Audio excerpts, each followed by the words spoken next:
incompatible development. And as a condition of site plan approval, council can require, where their official plan dictates, that we get road wideners. Okay, but it has to be in our official plan. So despite popular belief, I don't make up what's on a site plan and what's required on a site plan. The Planning Act does that. Okay?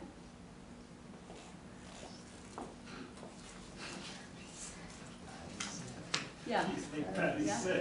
I thought that from somewhere. Okay, we're going to move on. Our next land use control, and I think everybody's familiar at least with the Committee of Adjustment. Okay, so Section 44 of the Planning Act deals with all the procedural matters of operating a Committee of Adjustment. Okay, so I won't get into the details of those because we operate under those procedures. Section 45 is the important section for Committee of Adjustment. It gives the power to the Committee of Adjustment.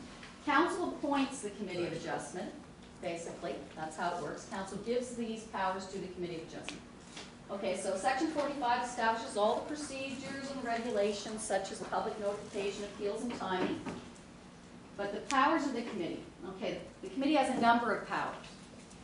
We all know about minor variances. So that's their first power under the Planning Act. They're allowed to authorize minor variances from bylaws passed under Section 34, which is a zoning bylaw, and bylaws passed under Section 38, which is interim control. So the Committee of Adjustment can deal with minor variances to those bylaws. And I'm just going to go to the next slide because I like it better. It explains better. Have you heard of the 4 tests of the Planning Act? 4 tests for minor variances. Okay? That's what that section of the Planning Act says. There's 4 tests that the committee has to use when it's evaluating a minor variance request. Okay? First of all, is it the variance minor? In their opinion, is it minor? Is the variance in keeping with the purpose and intent of the official plan? Is in keeping with the purpose and intent of the zoning bylaw? And is the variance desirable for the appropriate development of lands? If it fails one of those tests, it has to be reduced. It has to satisfy the 4 tests of the Planning Act. Okay? Variances don't change the zoning on a property. All they do is simply excuse a property from a provision or two.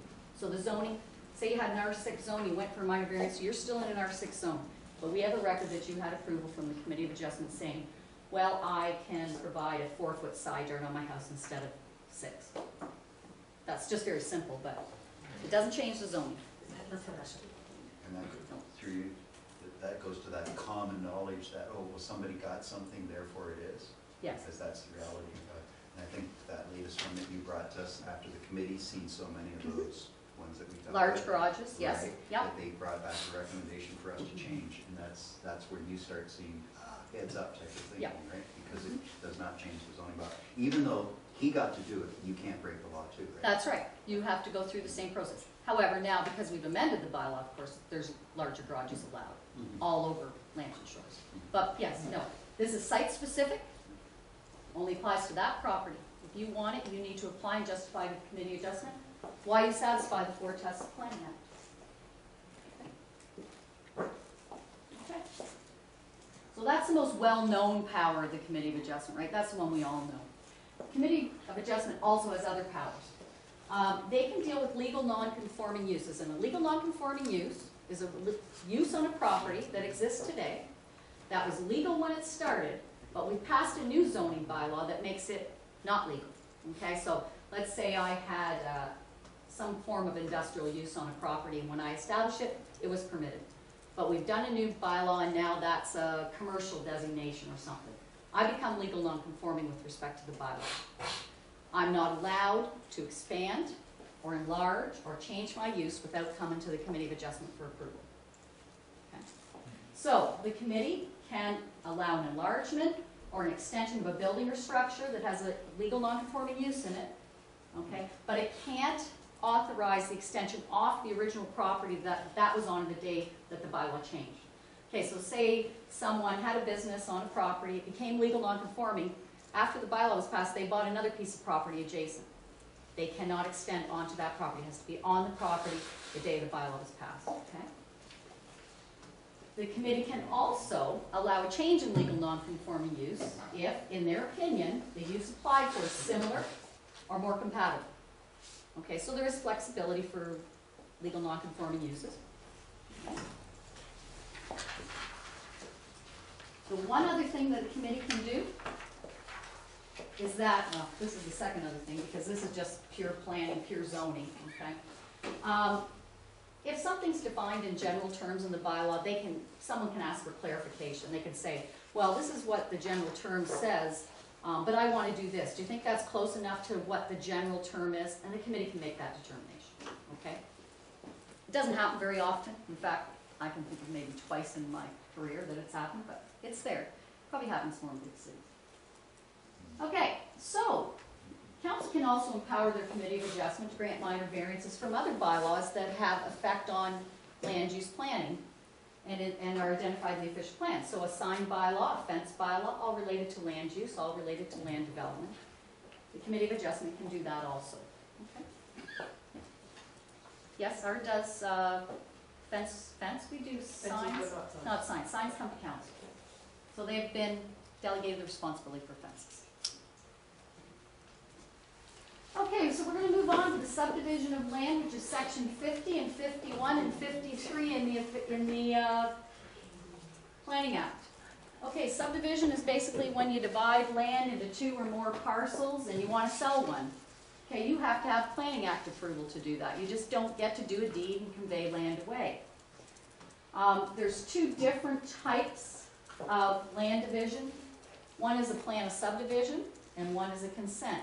Usually if you're only creating 1 or 2 lots, you can go through the consent process, which council is delegated to committee of adjustment. Okay. The other means is subdivision approval. Okay, so this council, so first of all, under section 51, the minister can delegate or revoke approval authority. And again, here it is, as part of Lambton Shores amalgamation, the Ministry of Municipal Affairs delegated subdivision approval powers to the council and municipality of Lambton Shores. And we are one of 2 lower tier municipalities in the county of Lambton, the other one being the city of Sarnia, that can do this. Okay?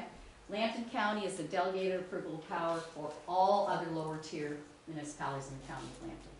And I don't think I'm just trying to think, Pioneer Bluffs, I think, was finally approved before your term.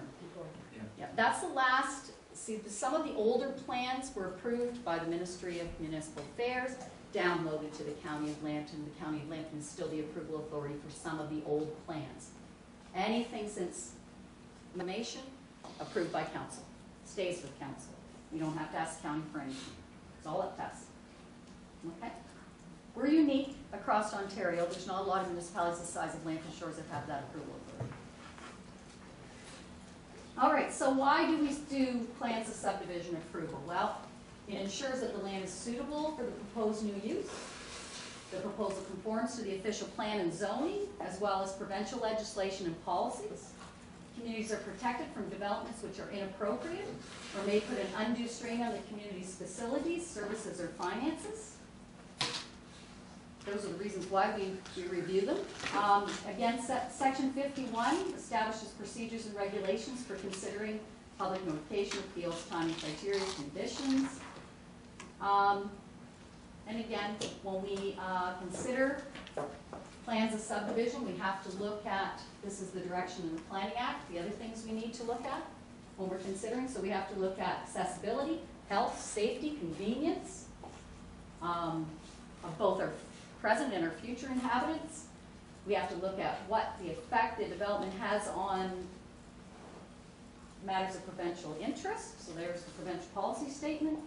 We have to decide whether the subdivision is premature in the public interest, whether it conforms, is it suitable, are the highways and the roads and the elevations appropriate for the land, including the connecting highways. We need to decide if there's appropriate access into the subdivision, not let alone around the subdivision. We have to look at the shapes of the lots. You want me to go back to that one? If you don't mind. We were talking earlier about the size of housing. You said medium. I think you said medium density. Is that what the term you used? You said high density. I said medium, yeah. Medium would be as much as we'd ever want. And part of the other questions, it was the idea of getting right to it right there. The number, width, location, proposed grades, elevations, highways, the adequacy of the highways linking the highways. So that would go to the right